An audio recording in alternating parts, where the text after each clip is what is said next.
Hi friends, आज मैं आपके सामने प्रस्तुत कर रही हूँ अनिल मोहन जी का उपन्यास खबरी का part 15। Please like share subscribe my channel.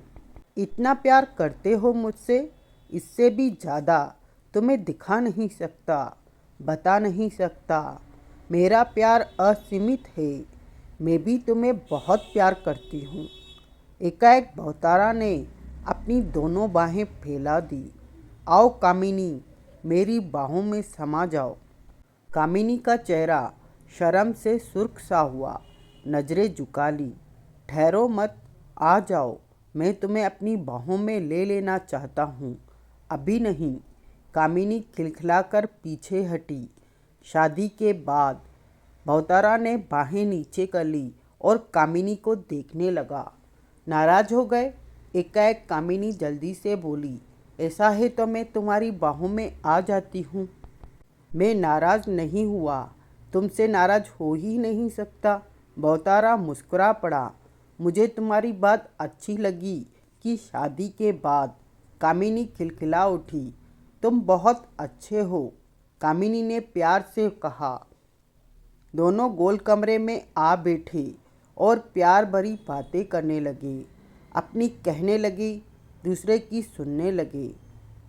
कभी हाथ पकड़ते तो कभी एक दूसरे के कंधे पर सिर रखती। कितना वक्त बीत गया पता ही न चला। एकाएक भवतारा के शरीर में ऐंठन ने उछाल मारी। भवतारा फौरन सतर्क हो गया। वो उठा और बेहद शांत स्वर में कह उठा, अब जाओ कामिनी, बहुत वक्त हो गया है। तुम्हारे माता पिता इंतज़ार कर रहे होंगे। ये अचानक तुम्हें क्या हो गया? कामिनी ने भवतारा को देखा। बहुत ज़रूरी काम याद आ गया है, जाना होगा मुझे। भवतारा ने मुस्कुराने की चेष्टा की। तुमने तो मुझे चाय भी नहीं पिलाई। कामिनी हंसी। भूल गए? हाँ, भूल ही गया। कल पिलाऊंगा। अब तुम जाओ, भवतारा ने गंभीर स्वर में कहा। आज रात तुम हमारे यहाँ खाना खाओ। तुम जाओ, मुझे जल्दी जाना है। ठीक है, तुम मुझे भगाना चाहते हो तो चली जाती हूँ। कल तो मिलोगे ना? हाँ। कब? आज के वक्त ही तुम्हारे पास आऊँगा। पानी पूरी भी खिलाओगे? भवतारा के शरीर में पुनः ऐंठन उभरी। उसके भीतर छिपा शैतान दरिंदा जैसे बाहर आने को तैयार था। चली जाओ, मुझे देर हो रही है। भवतारा के लहजे में इस बार कुछ खुरदरापन उभरा और आगे बढ़कर उसने बाहर जाने का रास्ता खोला। प्यार में डूबी कामिनी ने उसके खुरदरे स्वर पर ध्यान न दिया और बाहर निकल गई। भवतारा ने दरवाज़ा बंद किया और लंबी सांस ली। अब तो स्वयं भी शिकार के लिए बाहर चला जाना चाहता था।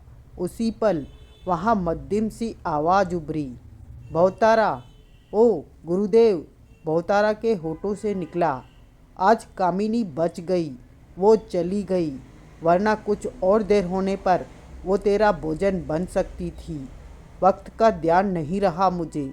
शादी के बाद भी एक दिन ऐसा आएगा कि तेरे को वक्त का ध्यान नहीं रहेगा और कामिनी तेरे खून की प्यास बुझाएगी। भवतारा के चेहरे पर कठोरता आ गई। ऐसा कभी नहीं होगा। ऐसा होगा भवतारा, अवश्य होगा। एक दिन कामिनी के खून से ही तू अपनी प्यास बुझाएगा।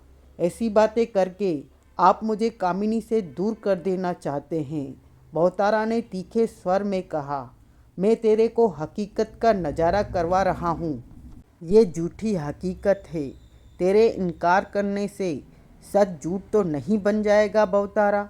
गुरुदेव की आवाज़ उसके कानों में पड़ी। भवतारा के दांत बिछ गए।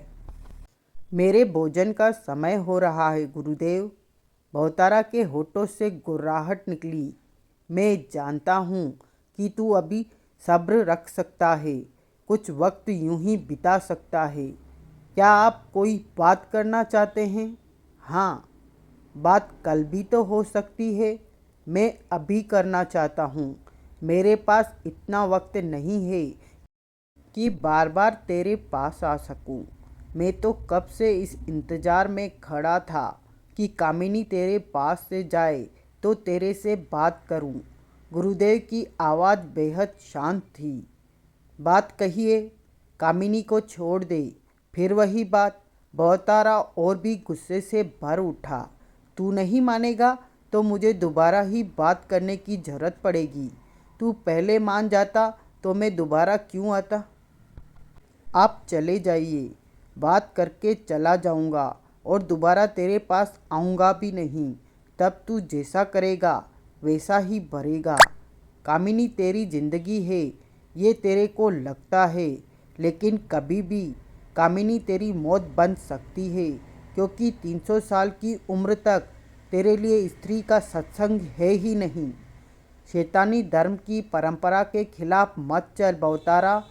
अभी मेरी उम्र कितनी है? 290 बरस। स्त्री के लिए तेरे को 10 बरस का इंतज़ार करना होगा। इसका मतलब कि 10 बरस के लिए मैं कामिनी को अपने से दूर कर दूं?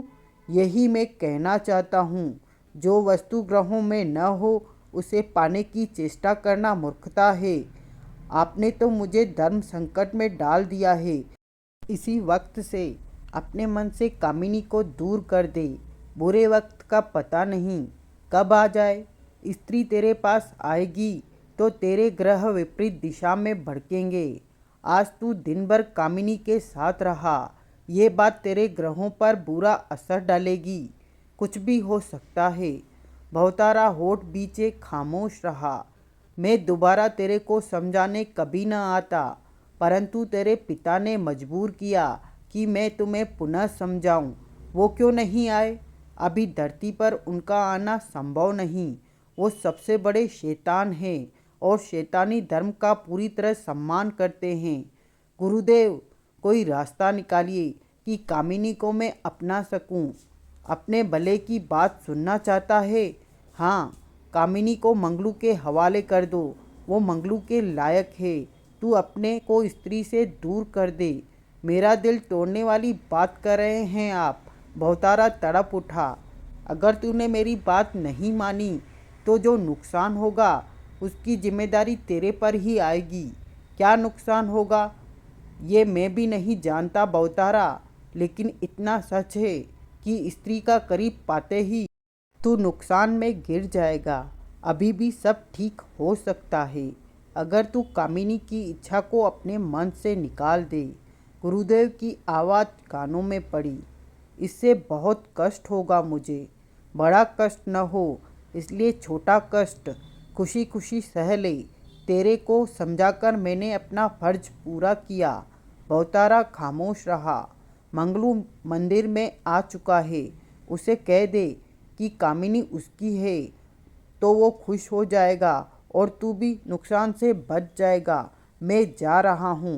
अब नहीं आऊँगा तेरे को समझाने। इसके साथ ही गुरुदेव की आवाज़ आनी बंद हो गई। बहुतारा होठ बीचे खड़ा रहा। चेहरे पर परेशानी नाच रही थी। सच बात तो ये थी कि वो समझ ही नहीं पा रहा था कि गुरुदेव की बात माने या दिल की बात माने। कामिनी को अपने से दूर करने की बात सोचकर ही उसका दिल डूबने लगता था। कहाँ वो अभी सोच रहा था कि परसों कामिनी से शादी करेगा। कहाँ अब मन में ये चल रहा था कि कामिनी को हमेशा के लिए अपने से दूर करे या नहीं। तभी सामने की दीवार एक तरफ सरकी और मंगलू ने भीतर प्रवेश किया। बहुतारा को सामने देखते ही ठिठका और सामान्य स्वर में कह उठा, तुम्हें यहाँ देखकर मुझे अजीब सा लग रहा है। बाहर तो कब का अंधेरा हो चुका है। मैंने सोचा तुम यहाँ नहीं होंगे। बहुतारा के शरीर में ऐंठन उठी। अपने पर काबू पाया। उसने जाने ही वाला था। बहुतारा ने मुस्कुराकर कहा, तुम चलोगे साथ में?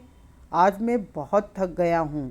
मंगलू गहरी सांस लेकर बोला, कल अवश्य तुम्हारे साथ चलूँगा। तुम कल भी मेरे साथ नहीं गए। कल से पक्का जाया करूँगा। आज सारा दिन घूमता रहा। मंगलू मुस्कुराया। पहले तुम्हारे साथ घूमा करता था, परंतु अब तुमने दिन का वक्त कामिनी के साथ बिताना शुरू कर दिया है, तो मैं अकेला क्या करूं? इसलिए दिन भर घूमता रहा। भवतारा मुस्कुराया। तुमने आने में देर कर दी। देर? मैं समझा नहीं। कुछ देर पहले आ जाते तो कामिनी से तुम्हारी मुलाकात हो जाती। भवतारा ने हंसकर कहा। कामिनी यहाँ आई थी? मंगलू के होठों से निकला। वो यहीं थी दिन भर। मंगलू भवतारा को देखता रहा। परसों हम ब्याह कर रहे हैं। बधाई हो। मंगलू चेहरे पर जबरन मुस्कान लाया। सुनकर तुझे अच्छा तो नहीं लगा होगा? मुझे बुरा क्यों लगेगा? मंगलू ने लापरवाही से कहा। तुम राजी? कामिनी राजी? फिर तो शादी हो ही जानी चाहिए। तुम आओगे शादी में? हाँ, क्यों नहीं आऊँगा? मंगलू मुस्कुराया। शादी की सारी तैयारियां मैं ही तो करूँगा। भवतारे के शरीर में ऐंठन सी उठी। मैं बाहर जा रहा हूँ, भवतारे ने कहा और दीवार की तरफ बढ़ गया। मंगलू उसे देखता रहा। खूंटी का इस्तेमाल करके भवतारा बाहर निकला और दीवार अपनी जगह पर आ गई। मंगलू दीवार को देखता रहा। कामिनी से परसों ब्याह करेगा भवतारा। बहुत बुरा लगा था मंगलू को ये सुनकर, परंतु वो कर भी क्या सकता था। उन्हें रोक तो नहीं सकता था, लेकिन एक कोशिश कर सकता था। मोना चौधरी और सतपाल का साथ देकर भवतारा को ख़त्म करने की चेष्टा तो कर सकता था। इसके लिए उन दोनों को भवतारा के उस चाकू की ज़रूरत थी। मंगलू तय कर चुका था कि ये काम करने के बाद वो यहाँ से भाग जाएगा। बेशक भवतारा मरे या न मरे, क्योंकि वो बच गया तो समझ जाएगा कि उसने ही गड़बड़ की है, इसलिए उसकी जान ले लेगा। मंगलू को शैतान के बेटे का चाकू तलाश करना होगा। वो जानता था कि अब भवतारा आधी रात से पहले नहीं लौटेगा।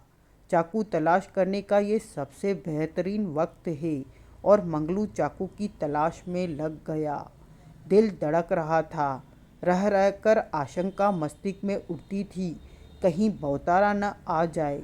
उसने देख लिया तो उसे क्या कहेगा कि क्या तलाश कर रहा है। इन्हीं विचारों में फंसा वो तेजी से चाकू की तलाश में लगा रहा।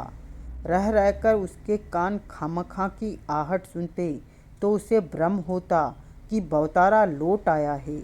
इसी घबराहट में वो पसीने से भरता जा रहा था, परंतु चाकू की तलाश जारी रखी। चाकू नहीं मिला। मंगलू परेशान हो उठा। इस सारे काम में उसे 2 घंटे लग गए थे। नीचे की सब जगह देख ली थी और ऊपर के दोनों कमरे भी। कहाँ रख दिया चाकू भवतारा ने? भवतारा जब से जीवित हुआ तब से चाकू उसने देखा भी नहीं था। एकाएक मंगलू ठिठका। उसकी परेशानी को कुछ राहत मिली ये सोचकर कि उसने सबसे नीचे उन गुप्त कमरों को तो देखा ही नहीं जहाँ लकड़ी के बक्से में भवतारा का शरीर पड़ा हुआ था। अंतिम बार चाकू उसने वहीं देखा था, भवतारा के पेट में घसे हुए। वहीं होगा चाकू। मंगलू जल्दी से उस कमरे में पहुंचा जहां से नीचे जाने के लिए सीढ़ियां थी। रास्ता खुला हुआ था। मंगलू जानता था कि वक्त नहीं है, भवतारा कभी भी वापस आ सकता था। एक बाकी तो उसका मन किया कि आज की उपेक्षा कल ही चाकू की तलाश करे, परंतु जैसे वो सारे काम को निपटा लेना चाहता था, उसके भीतर जल्दबाजी भर चुकी थी। मंगलू जल्दी से सीढ़ियाँ उतरा और नीचे वाले कमरे में आ पहुँचा। वहाँ पहुँचते ही जैसे उसका दम सा घुटा। कमरे में कम रोशनी का बल्ब जल रहा था।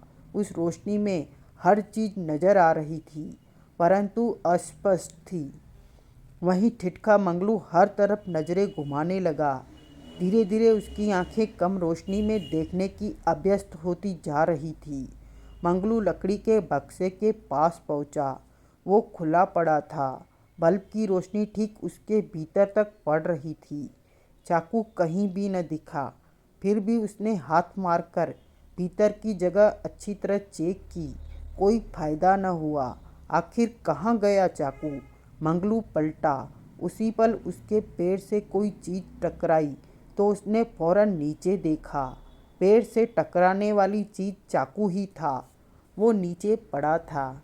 चाकू को पहचानते ही मंगलू का दिल धड़क उठा। वो फौरन नीचे झुका और चाकू उठा लिया। खुला हुआ था वो चाकू। चाकू को देखते हुए मंगलू का दिल दाड़ दाड़ बज रहा था। मोना चौधरी और सतपाल इसी चाकू को तो मांग रहे थे। उसने जल्दी से चाकू को बंद करके जेब में डाला और आगे बढ़कर सीढ़ियाँ तय करके ऊपर पहुंचा। चाकू मिल गया था, काम हो गया था। मंगलू गोल कमरे में पहुंचा और चैन की लंबी सांस ली। मन ही मन सोचा कि अब भवतारा आ भी जाए तो परवाह नहीं। अब थोड़ा सामान्य हुआ तो बाथरूम में जाकर हाथ मुंह धोया। मस्तिष्क पुनः दौड़ने लगा। क्या अभी चाकू दे आए मोना चौधरी और सतपाल को? नहीं, इतनी जल्दी भी ठीक नहीं। पीछे से भवतारा आएगा और उसे न पाकर क्या सोचेगा। इस वक्त उसे सब्र से काम लेना चाहिए और अपनी हरकतें सामान्य रखनी चाहिए। वही काम करने चाहिए जो हर रात करता है। मंगलू अपने कमरे में पहुंचा, पहने कपड़े उतारे और खूंटी पर लटका दिए। चाकू पैंट की जेब में ही था। खुद अंडरवियर में ही बेड पर आ लेटा था। लेटने के पश्चात वो छत को देखने लगा। सोचे तेजी से दौड़े जा रही थी। कल वो चाकू मोना चौधरी और सतपाल को दे देगा, फिर क्या वे दोनों भवतारा को समाप्त कर सकेंगे? इस सोच ने मंगलू की नींद उड़ा दी थी कि क्या सच में भवतारा मर जाएगा, उससे उसकी जान छूट जाएगी। अगली सुबह हुई। मंगलू रात को भवतारा के आने से पहले ही सो गया था। वो कब आया उसे नहीं पता। अब नींद से उठने के बाद सबसे पहले वो ऊपर भवतारा के कमरे में पहुंचा और भीतर झाँका।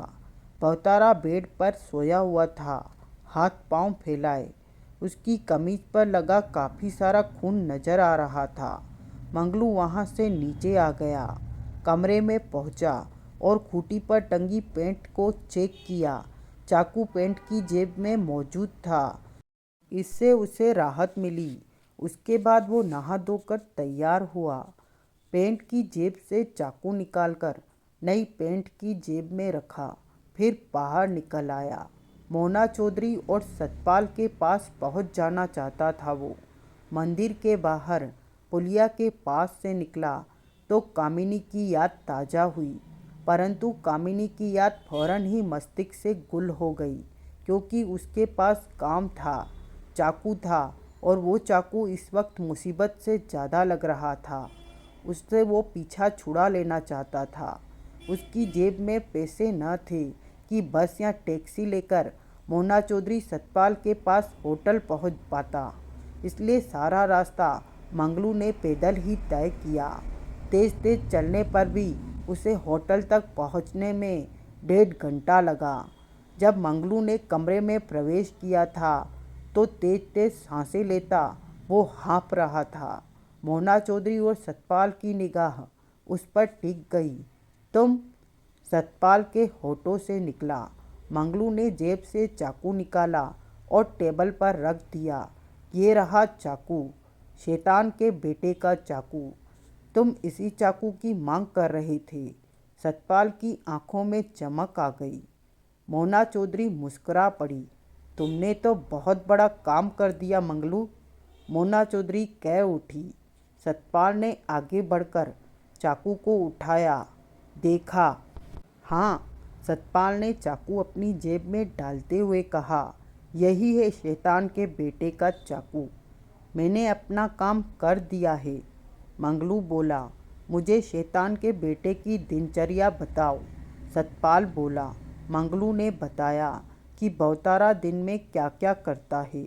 कल वो कामिनी के साथ शादी कर रहा है। एकाएक मंगलू कह उठा, कल शादी? हाँ, ये तो बहुत अच्छा मौका होगा उस पर वार करने का। सतपाल कह उठा। कहाँ करेगा वो शादी? मोना चौधरी ने पूछा। ये अभी उसने बताया नहीं। रोज सुबह उठने के बाद वो कामिनी की झोपड़ी में जाता है। उसकी सुबह दिन के 12-1 बजे होती है। मंगलू बोला। तब वो अकेला होता है? हाँ, इसका मतलब आज की सुबह तो निकल गई। मोना चौधरी बोली, कल हमारा काम हो सकता है, कल वो शादी कर रहा है। मोना चौधरी के चेहरे पर कड़वे भाव उभरे, लेकिन शादी कर नहीं पाएगा। वो मंदिर से निकलेगा और मारा जाएगा। मंगलू विचलित हुआ। सच में वो मर जाएगा? पूछा मंगलू ने। हाँ, सतपाल के दांत पिच गए। कल वो सच में मरेगा। उसे मारने के लिए उसके चाकू की ज़रूरत थी। वो तुमने हमें ला दिया और खबरी बनकर उसके बारे में हर खबर हमें दे रहे हो। ऐसे में उसका बचना मुमकिन नहीं। अब मैंने क्या खबर देनी है? मैंने तो सब कुछ बता दिया। अभी तुम्हारा काम बाकी है। बाकी है? नहीं, मैं अब कोई काम नहीं करूँगा। चाकू लाकर देना ही आखिरी काम। मंगलू, जहाँ तुमने इतना काम किया है वहाँ थोड़ा सा और। वो मुझे मार देगा। मैं बार बार उसे धोखा नहीं दे सकता। वो चालाक है। बाप जाएगा कि आखिरी मौके पर तुम हमारा साथ छोड़ देना चाहते हो? नहीं, मैं अब कोई काम नहीं करूँगा। मंगलू ने मोना चौधरी को देखकर कहा, मैं अब वापस नहीं आऊँगा। ये तो तुम जानते ही हो कि हम जो भी कर रहे हैं उसमें तुम्हारा फ़ायदा भी है। मोना चौधरी गंभीर स्वर में बोली, मेरा फ़ायदा? उसके मरते ही कामिनी तुम्हें मिल जाएगी। तुम्हारा प्यार तुम्हें वापस मिल जाएगा। मंगलू ने सूखे होठों पर जीभ फेरी। सोचो, तब तुम्हें कितना अच्छा लगेगा। कामिनी को जब अपने पास पाओगे। मंगलू ने व्याकुलता से पहलू बदला। मुझे तो लगता है कि ये कामिनी की मजबूरी ही है जो वो उसके साथ कल शादी कर रही है। सच बात तो ये है कि मुझे यकीन नहीं है कि तुम लोग उसे ख़त्म कर दोगे। मंगलू ने गहरी सांस ली। तुम इसी तरह हमारा साथ देते रहे तो हम उसे हर हाल में ख़त्म कर देंगे। तुम समझती क्यों नहीं? वो मुझे मार देगा। उसे पता चल जाएगा कि मैं तुम लोगों से मिल चुका हूँ। नहीं पता चलेगा। आखिरी बार हमारा साथ दे दो। मंगलू इस बात से सहमत न होते हुए भी सहमत हुआ। क्या चाहते हो अब मुझसे? तुम्हें वापस वहीं जाना होगा, सिर्फ आज रात के लिए। क्या करूँगा वहाँ जाकर? उस पर नज़र रखोगे और जो नई खबर होगी वो हमें दोगे। नई खबर? हाँ, जैसे कि वो शादी कहाँ कर रहा है, उसकी शादी कितने बजे की है, वो कब बाहर निकलेगा। और ये खबर देने मैं यहाँ इतनी दूर आऊँगा होटल में? नहीं, सतपाल कह उठा। हम मंदिर के आसपास ही किसी सुरक्षित जगह अपना ठिकाना बना लेंगे ताकि खबर देने में तुम्हें परेशानी न हो। हमें खबर देकर तुम वापस मंदिर में जा सको। ठीक है। मंगलू ने गहरी सांस ली। इसके बाद मैं तुम लोगों की कोई बात नहीं मानूंगा। शायद फिर जरूरत ही न पड़े तुमसे कोई काम कहने की। सतपाल मुस्कुराया। तुम लोग अपने काम में सफल हो या नहीं, ये रात मेरी आखिरी रात होगी बहुतारा के पास। मंजूर। क्या खाओगे? मोना चौधरी ने मुस्कुराकर पूछा। कुछ नहीं। जब से बहुतारा का साथ मिला है, मतलब कि इस चाकू का साथ, तब से मुझे न तो भूख लगती है और न प्यास। तब भी मैं पूरी तरह स्वस्थ रहता हूँ, मंगलू ने बताया। मोना चौधरी ने सतपाल को देखा। सतपाल गंभीर स्वर में कह उठा, शैतानी शक्तियों का असर तुम पर डाला जा चुका है, लेकिन कल ठीक हो जाएगा सब। कल कैसे ठीक हो जाएगा? मंगलू ने पूछा।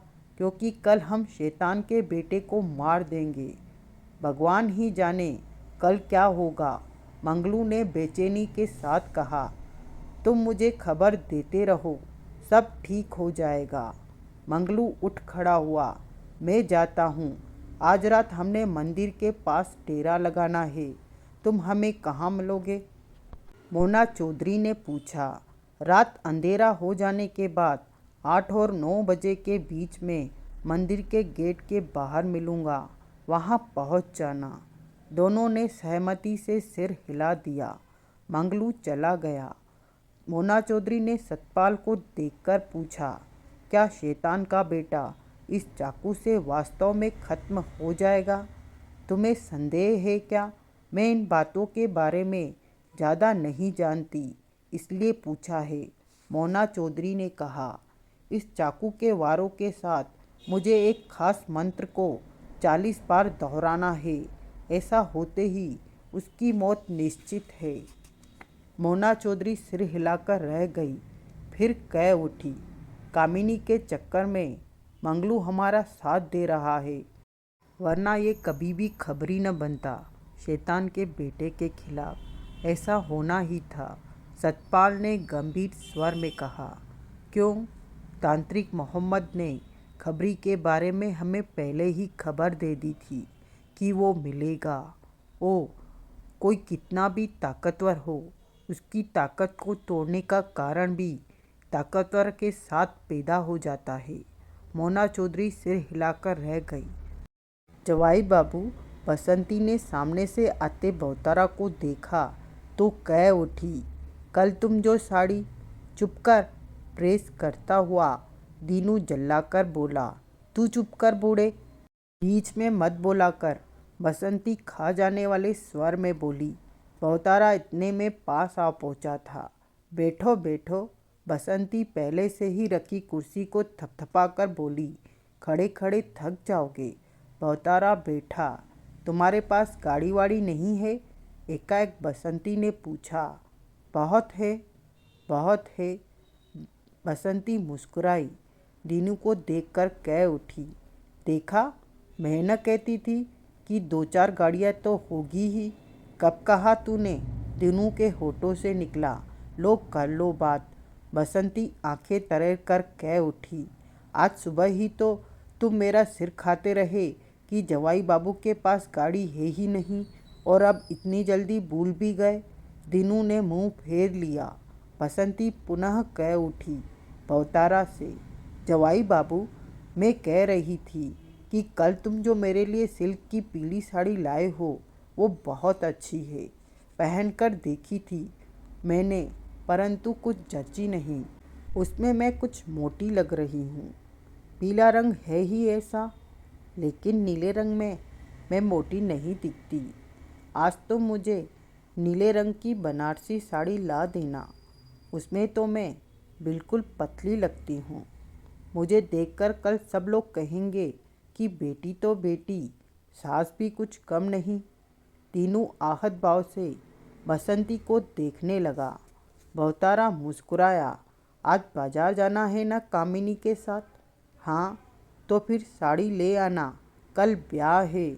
अब वक्त ही कहाँ रहा जो मैं खुद बाजार जाकर लाऊं। कामिनी कहाँ है? बहुतारा ने पूछा। झोपड़े में तैयार हो रही है। ये तो बताओ, शादी करनी कहाँ है? मंदिर में, जहाँ तुम ठहरे हो। हाँ, वो हम जैसे लोगों का मंदिर नहीं है। उस मंदिर का देवता कोई और ही है। हम तो भगवान के मंदिर में शादी करेंगे। तुम कहो तो कल यहीं पर 4 डंडे गाड़कर मंडप बनवा देती हूँ। शादी कराने वाला पंडित भी ले आऊँगी। ये ठीक रहेगा, बहुतारा ने कहा। तुम्हारी तरफ से कोई रिश्तेदार वगैरह आ रहे हैं या नहीं? वैसे तो नहीं आ रहे, लेकिन आप कहें तो रिश्तेदारों को रहने दो। जवाई बाबू, क्या ज़रूरत है बुलाने की? खामखा कोई होते काम में टांग न मार दे। मैं भी किसी रिश्तेदार को नहीं बुला रही। जिससे शगुन देना होगा वो यहाँ आकर बाद में भी दे जाएगा। क्यों जी, मैंने ठीक कहा ना? भाग्यवान तुम गलत कब कहती हो? दीनू बोला। तभी कामिनी झोपड़ी में से बाहर निकली। वो सजी धजी इतनी खूबसूरत लग रही थी जैसे कि कोई परी हो। बहुतारा मंत्रमुग्ध सा प्यार भरी नज़रों से उसे देखता रह गया। जवाई बाबू, उसकी नज़रें पहचान कर बसंती मुस्कुराकर कह उठी, मैं तो इस उम्र में कामिनी से भी ज़्यादा सुंदर होती थी। बहुतारा की विचार तंद्रा भंग हुई। मैंने तो कभी इसे सुंदर रूप में नहीं देखा। दीनू बड़बड़ा उठा। क्या कहा तुमने? बसंती बोली। भाग्यवान, ये बच्चों की उम्र है। तू अपने बीते वक्त को याद करके अपने आप को क्यों तकलीफ देती है? भवतारा और कामिनी में आंखों ही आंखों में बात हुई। माँ, हम बाजार जा रहे हैं, कामिनी कह उठी। जाओ जाओ, मैं शादी की तैयारियां करती हूँ। आज तो फुर्सत ही नहीं मिलने वाली। हाँ, वो नीली बनारसी साड़ी ले आना, कल ब्याह के वक्त वो ही पहनूंगी और फोटो खींचने वालों को भी बुला लूँगी। देखे तो सही कि नीली साड़ी में मैं कैसी लगती हूँ। कामिनी और भवतारा बाजार चले गए। कितना अच्छा लग रहा है कि कामिनी का ब्याह हो रहा है।